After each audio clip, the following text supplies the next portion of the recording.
ఇంకోటి ఇప్పుడు metabolic disorder, ketogenic diet, sugar, cancer. చూడండి, ఇప్పుడు క్యాన్సర్ సెల్స్ ఫాస్ట్ డివైడింగ్ కాబట్టి వాటికి గ్లూకోజ్ అనేది అవసరం. బాడీలో దేనికన్నా కూడా మెటబాలిజం అల్టిమేట్ గా గ్లూకోజే అవసరం, రైట్? కరెన్సీ ఇస్ అల్టిమేట్లీ గ్లూకోజే. గ్లూకోజ్ నుంచి కన్వర్షన్ అవుతుంది. ఇప్పుడు మీరు షుగర్ తీసుకోకపోయినంత మాత్రాన బాడీలో షుగర్ ప్రొడ్యూస్ అవ్వదని ఏం లేదు. ఫ్యాట్ నుంచి కూడా షుగర్ ప్రొడ్యూస్ అవుతుంది, ప్రోటీన్ నుంచి కూడా షుగర్ ప్రొడ్యూస్ అవుతుంది.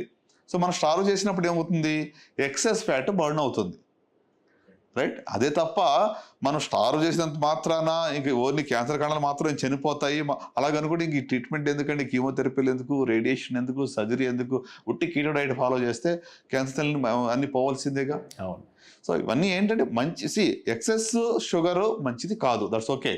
బట్ షుగర్ మానేస్తే క్యాన్సర్ పోతుంది ట్రీట్మెంట్ అని చెప్పడం కరెక్ట్ కాదు. ఓకే, మన ఓవరాల్ హెల్త్ కూడా కార్బోహైడ్రేట్స్ తక్కువ ఉండాలి, ప్రోటీన్ బాగుండాలా, బ్యాలెన్స్డ్గా డైట్ తీసుకోవాలనేది వెరీ గుడ్ ప్రిన్సిపల్, కరెక్ట్. అది there is no doubt on it. Carb తక్కువ తీసుకుంటే బాడీలో ఏమవుతుంది, ఫ్యాట్ ఎక్కువగా లైస్ అవుతుంది, ఫ్యాట్ని షుగర్ కోసం బాడీ వాడుకుంటుంది. సో ఒబెసిటీ తగ్గుతుంది, మంచిది.